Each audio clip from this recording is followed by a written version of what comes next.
কেমন আছেন আপা?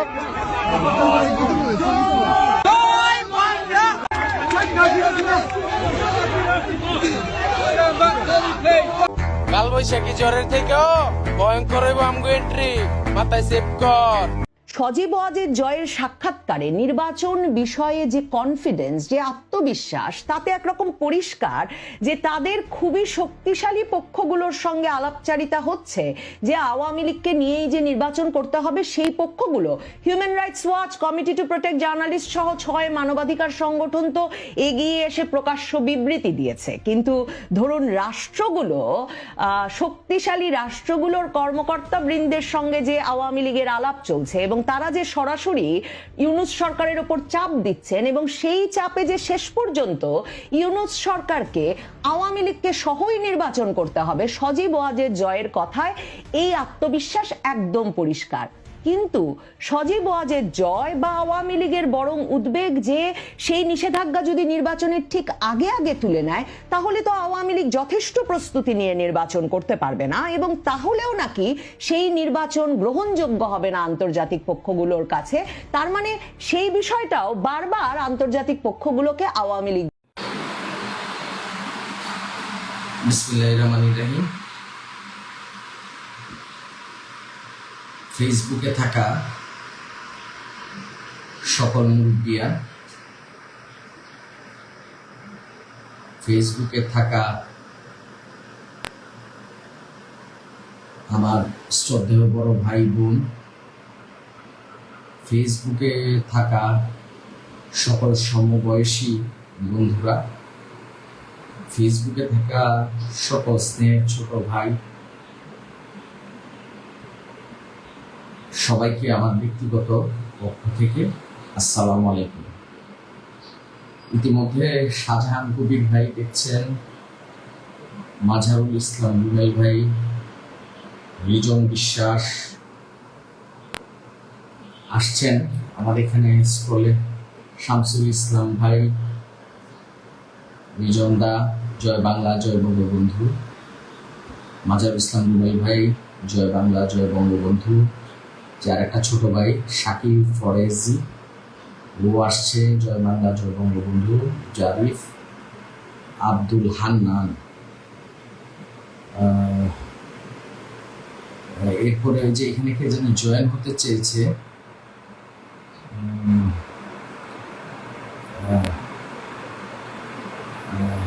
এখানে যারা হতে চেয়েছেন, আমি তো আসলে এই বিষয়টা খুব ভালো করে আমি এটা বুঝি না। আরাফাত হোসেন রাব্বি ভাই, জয় বাংলা রাব্বি, তুমি ভালো আছো? রুহুল আমিন আশরাফি, শুভকামনা রইল, স্বাধীন বাংলা ভালোবাসা। ইকবাল হোসেন জয়, জয় বাংলা। মামুন, জয় বাংলা জয় বঙ্গবন্ধু। জাহিদুর রহমান ভুইয়া ভাই এখন ওয়াচ করছেন। সাইফ আহমেদ আকিব, কেমন আছেন? সালমা, কেমন আছেন ভাই? স্যার, অনেক বড় বিষয়।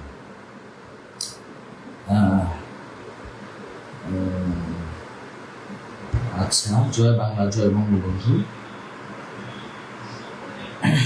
আজকে আমরা আদর্শ নির্বাচনের কথা বলব। আদর্শ নির্বাচনের ক্ষেত্রে আমাদের দেশে রাজনৈতিক দলের আদর্শ নির্বাচনের ক্ষেত্রে আমরা যে বিষয়টা মেনে আসি সেটা হলো আমার বাবা করেছেন, আমার দাদা করেছেন, আমাকেও করতে হবে। এখন আমার দাদা যখন করেছেন তখন আর্থসামাজিক অবস্থা কেমন ছিল, কি প্রেক্ষাপটে করেছেন, আমার বাবাও কখনো জিজ্ঞেস করেছেন কিনা, সেই ব্যাপারটা আমরা অনেক সময় আমরা মাথায় নিই। খেয়াল করে দেখেন, 1947 সালের যখন দেশ ভাগ হয় তখন যে আর্থসামাজিক অবস্থা ছিল, আমরা কি পরিধান করতাম, আমরা কি ধরনের খাবার খেতাম, আমাদের জীবন প্রণালীগুলো কেমন ছিল, আর আজকে আমরা কিভাবে আছি, কিভাবে চলছি, এই দুইয়ের মাঝে একটা ফারাক বিবেচনা হয়।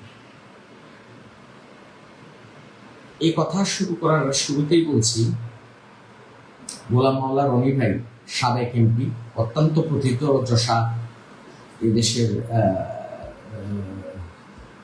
অনেক বড় সোসাইটি, উনি একটি কথা বলেছেন যে তাকে বোধ প্রবোধের বিষয় বলেছে। না রনি ভাই, অ্যাডভোকেট ফজল করিম মুবিনরা যে জায়গা থেকে প্রস্থান করে সেখানে আর ফিরে যায় না। অ্যাডভোকেট ফজল করিম মুবিনরা যে জায়গা লিভ করে সেখানে আর কখনোই ফিরে যায় না। একমাত্র মৃত্যুই সেখানে ফেরাতে পারে। অ্যাডভোকেট ফজল করিম মুবিনরা কারো মুখাপেক্ষী হন না, মুখাপেক্ষী হন তার রবের। অ্যাডভোকেট ফজল করিম মুবিনরা কোনো চাপে বা ভয়ে বা প্রলোভনে বিচলিত হয়ে যাওয়ার মানুষ না। তাদের কণ্ঠ বোঝার সক্ষমতা আপনার আছে, তাদের চোখ দেখার সক্ষমতা আপনার আছে। কোনো ভয়ে ভীত হয়ে যাওয়ার মতো ব্যক্তি অ্যাডভোকেট ফজল করিম মুবিনরা হয় না। ইতিমধ্যে অনেকেই লিখছেন, জসিম মিয়া, জাহাঙ্গীর ভাই সহ সবাই বাংলাদেশ আওয়ামী লীগের প্রতিটি কর্মী এবং সমর্থক বৃন্দের প্রতি আমার রয়েছে অবনত মস্তকে কৃতজ্ঞতা। আর যারা আমাকে ঘৃণা করতে চান তারা আরো ঘৃণা করতে পারে। যারা আমাকে দেখলে বা আমার কথা শুনলে যাদের দাঁত কিরকিরে উঠে তারা আরো ঘৃণার জলে ভাসতে পারে। কিন্তু আমি বলে দিচ্ছি, আমি অহিংস নীতিতে বিশ্বাস করি। আমি হিংসার আঘাত হিংসা দিয়ে করতে চাই না। ভাই, রাজনৈতিক দল বাছাই করতে পরিবার গুরুত্বপূর্ণ, অবশ্যই গুরুত্বপূর্ণ। কারণ পরিবারের আমাদের যে পারিবারিক বন্ধন থাকে, সেই পারিবারিক বন্ধনেই আমরা বেড়ে উঠি।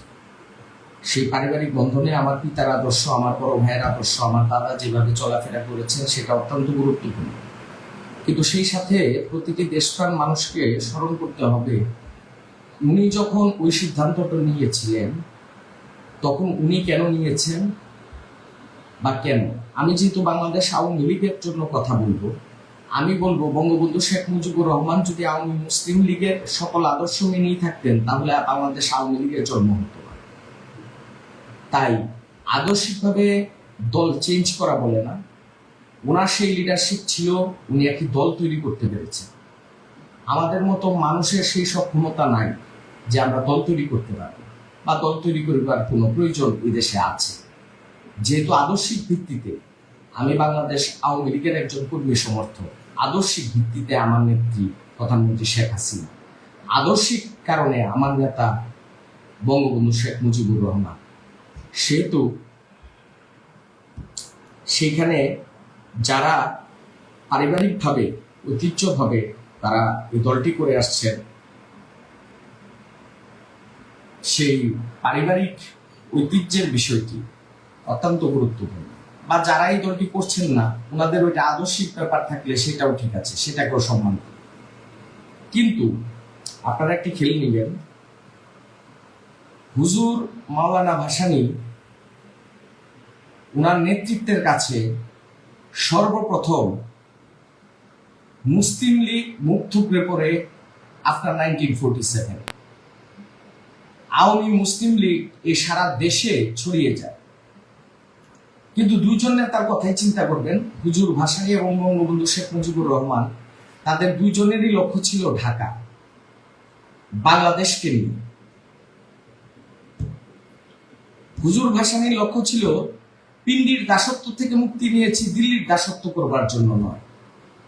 আর বঙ্গবন্ধু শেখ মুজিবুর রহমানের কথা ছিল, যেহেতু দেশটা পিন্ডির হাতে, পিন্ডির লোকজনের দিকে জিম্মি আছে, তাহলে দিল্লির সাহায্য ছাড়া পিন্ডির হাত থেকে মুক্তি পাওয়া যাবে।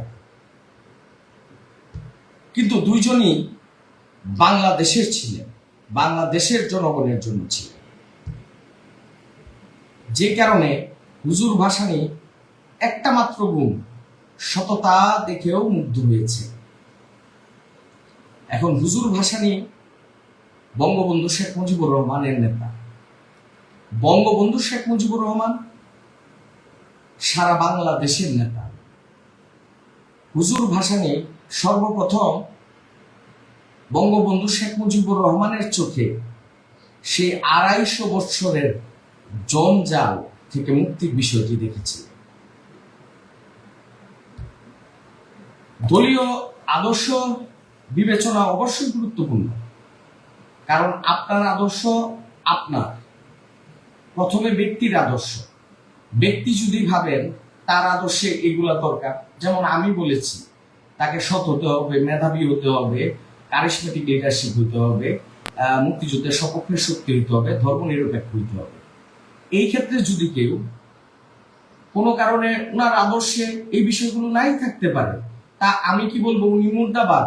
না, আপনি আপনার আদর্শের জায়গায় ঠিক আছেন, আমি আমার আদর্শের জায়গায় ঠিক আছি। তখন একজন ব্যক্তি চুজ করবেন তার প্ল্যাটফর্মটা কোথায়। তাহলে তার প্ল্যাটফর্ম যে দল রাজনৈতিক দলের সাথে মিলে যাবে, সেই রাজনৈতিক দলকে উনি মনে করবেন ওনার আদর্শিক জায়গা। তো সেই ক্ষেত্রে বাংলাদেশ আওয়ামী লীগকে আমি আমার ব্যক্তিগত আদর্শিক জায়গা দেখেছি, প্রধানমন্ত্রী শেখ হাসিনাকে আমার আদর্শিক নেতৃত্ব হিসেবে দেখেছি, এবং বঙ্গবন্ধু শেখ মুজিবুর রহমানকে আমার আদর্শিক নেতা হিসেবে দেখেছি। এর মাঝে আর কোনো কথাই নেই। এখন আসেন পদ পদবীর বিষয়।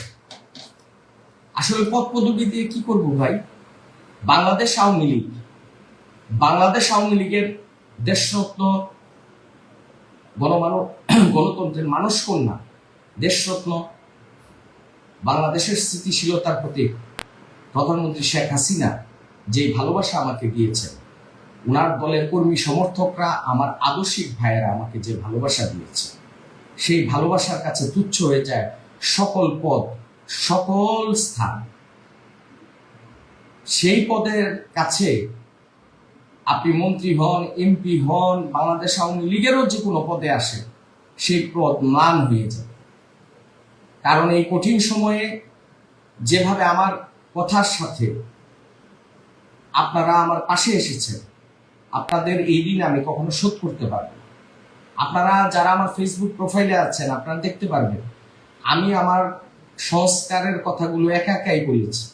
100 লাইক, 50 লাইক, 200 লাইক, 300 লাইক, আমি লাইকের কমেন্টসের চিন্তা করে আমি আমার কথা থামিয়ে দিই। আমি কে আমার পাশে থাকলো সেই কথা বিবেচনা করে আমি আমার রাস্তা থেকে সরে যাইনি। আজও ভাসে যে দিনে এপিপি পদ থেকে আমি পদত্যাগ করেছিলাম, ওই জার্নালিস্ট সাহেব আজকে আমার সাক্ষাৎকার নিয়েছে, নিউজ টাইম বিডি। উনি আমার সাক্ষাৎকার যখন নেবে, ডিসি সাহেবের অফিসেরই একটা কেরানি বা ক্লার্ক মহোদয়, উনি আমাকে বললেন এইখানে দাঁড়িয়ে করবেন না, আপনি ওই পাশে যান। আমি সম্মান জানিয়েছি, আমি সরে গেছি। আমি সেই দিনেরও সেই সাক্ষাৎকারে বলা আছে যে একদিন মানুষ কিন্তু বলতে শুরু করেছে আগের সরকারই ভালো ছিল, আগের নেত্রী ভালো ছিল। তাই এটা আজকে নতুন করে বলছি না, আপনারা দেখবেন এর আগে আমার জিডি করা আছে। আমি তখন এপিপি পদে রাষ্ট্রের অংশ ছিলাম। আমি বারবার বলেছি রাষ্ট্রের অংশ হিসেবে আমাকে নিরাপত্তা দেওয়া রাষ্ট্রের কর্তব্য, কারণ আমি রাষ্ট্রের স্টেট লয়ার ছিলাম। আজকে যারা বলেন যে আমাকে অ্যারেস্টের বিষয় কি, কত ধরনের আঘাত প্রতিঘাতের শিকার হয়ে আমি আজকে এই পর্যন্ত বাংলাদেশ আওয়ামী লীগের নৌকায় উঠেছি একজন নৌকার সদস্য, কর্মী, সমর্থক হিসেবে, সেই কথা আপনাদের অনেকেরই অজানা, সেই কথা আপনারা অনেকেই জানেন না। তাই বারবার আমি কেন আসলাম, অমুক দলের নেতা, অমুক কিছু, আপনাদের সবার কাছে আজকে আমি অনুরোধ করব, আপনারা এই ধরনের বক্তব্য দিবেন না। আপনারা লিখবেন, ওই যে খুব ভদ্রমহিলা সাংবাদিক, আমার এই মুহূর্তে নামটা খুব একটা মনে পড়ছেন না, ভদ্রমহিলা আমার প্রথম যখন সাক্ষাৎকার নিয়েছেন, ওই ভদ্রমহিলা আমাকে বলেছিলেন প্রথা বিরোধী রাজনীতি। খুব দারুণ সাংবাদিক উনি, আর দেশি আন্তর্জাতিক বিষয়ে উনি ভালো সাংবাদিক। আসলে আমার পরিচয়, আমি একজন প্রথা বিরোধী রাজনীতি, বাংলাদেশ আওয়ামী লীগের কর্মী। আর বাংলাদেশের দেশপ্রেমিক, বাংলাদেশ আওয়ামী লীগের কর্মী সমর্থক, মুক্তিযুদ্ধের সপক্ষের শক্তি, হিন্দু, বৌদ্ধ, খ্রিস্টান এবং আরো নাম না জানা যত ধর্ম আছে, তারাও আমাকে বরণ করে নিয়েছে। সেই ভালোবাসায় সিক্ত আমি, রিক্ত আমি, দেবার আমার কিছু নেই। আমি কি দিতে পারবো? আমি কিছুই দিতে পারবো, আমার দেবার মতো কিছু নাই। আমি কখনো হিংসার আগুনকে প্রতিহিংসা দিয়ে জ্বালাতে চাই না।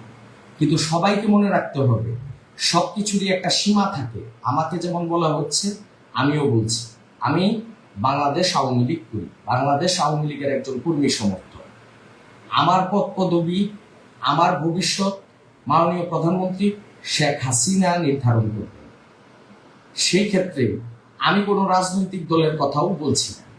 আপনারা খেয়াল করে দেখবেন, অলরেডি জামায়াত নেতার একটা স্বীকারোক্তি দেখতে পেলাম যে 5ই আগস্টের বিষয়টা ছিল ওনাদেরই আদলে করা আন্দোলন, উনি স্বীকার করেছেন সেই কথিত কথা। কিন্তু দেখেন, আমাদেরও কথা ছিল যে বাংলাদেশ জামাত ইসলামীর সাথে আমার আদর্শিক মিল, তার মানে আমি এটা বলি না বাংলাদেশ জামাত ইসলামী এই দেশে থাকতে পারবে। আমি এটা বলি না এই দেশ যেমন তারও, এই দেশ আমার, ওনারাও প্রতিহিংসার রাজনীতি থেকে সরে আসবে। আমি বলেছি ওনারা যদি ক্ষমা চেয়ে থাকেন, যদি কথাটি টেনেছে, আমরা তখন বলেছি বাংলাদেশ আওয়ামী লীগের রাজনীতি প্রধানমন্ত্রী শেখ হাসিনা যে পরিবেশ নির্ধারণ করবে আসলে কি সত্যি ক্ষমা চেয়েছেন কিনা। কিন্তু এর মানে কি বলেছি যে বাংলাদেশ জামাতে ইসলামকে নিধন করে দিতে হবে? না ভাই, আমরা কাউকে নিধনের রাজনীতি করি না, কিন্তু সবাইকে একটা সীমারেখায় থাকা উচিত। কারণ যারা আজকে প্রয়োজনে স্বার্থে দেখছেন যে বাংলাদেশ আওয়ামী লীগের অবস্থা খারাপ, তাই তারা অনেক বড় বড় ডায়লগ দিচ্ছেন। কাল যদি প্রধানমন্ত্রী শেখ হাসিনা এই দেশে ফিরে আসেন, তখন তো আপনার কথা এমন থাকবে ভাই। হ্যাঁ, এই যে আজে বাজেও যে কিছু কমেন্টস আসে না তা না, আমি তাদেরকে জিজ্ঞেস করি, তখন দিবেন ইনশাল্লাহ। আপনাদের তো রেকর্ডগুলো থাকবে, ডিলিট করবেন না প্লিজ। বাংলাদেশ আওয়ামী লীগের যদি সুদিন আসে, তখন আপনাদের কথাগুলো যেন এমনই থাকে। আর যদি না থাকে তাহলে আপনারা মুনাফেক ছিলেন, এটা পরিষ্কার। তো ব্যক্তি কি চিন্তা করবেন রাজনৈতিক আদর্শ বিবেচনার ক্ষেত্রে? ব্যক্তি চিন্তা করবেন সততা, দেশপ্রেম, মেধা, ধর্মনিরপেক্ষতা, নেতৃত্ব। এর মাঝে যদি কোনো একটা জিনিসও আসে, তাহলে আপনি ধরে নেবেন সেই রাজনৈতিক দল, সেই নেতা আপনার নেতা, সেই রাজনৈতিক দল আপনার দল। এবং প্রত্যেকটা বিষয় আপনি নিরপেক্ষভাবে স্কেল দিয়ে বিবেচনা করবেন, এবং ওইখান থেকে আপনার প্ল্যাটফর্মটা আপনি বিবেচনায় নেবেন। এটা আদর্শিক কারণে হতে পারে, দেশপ্রেমে হতে পারে, নেতৃত্ব মুগ্ধ হয়ে হতে পারে। এখন যদি কোনোটার উত্তর না মিলে, তাহলে আপনি রাজনীতি থেকে বিরত থাকবেন। আর যদি আপনার পছন্দের যে কোনো রাজনৈতিক দল বাংলাদেশে আছে, তাকে আপনি পছন্দ করতে পারেন, তাকে আপনি বেছে নিতে পারেন। এখন আমার আদর্শের সাথে বাংলাদেশ আওয়ামী লীগ, নৌকা মার্কা, প্রধানমন্ত্রী দেশরত্ন শেখ হাসিনা মিলেছে। আমি এসেছি, আমি কাউকে ছোট করছি না, কোন রাজনৈতিক দলকে ছোট করছি না, কিন্তু আমার কথা খুব পরিষ্কার। আমি বাংলাদেশ আওয়ামী লীগের কর্মী সমর্থক হিসেবে আমি আছি, এবং যে কোনো পরিণতি আমার আসুক তা বরণ করতে প্রস্তুত।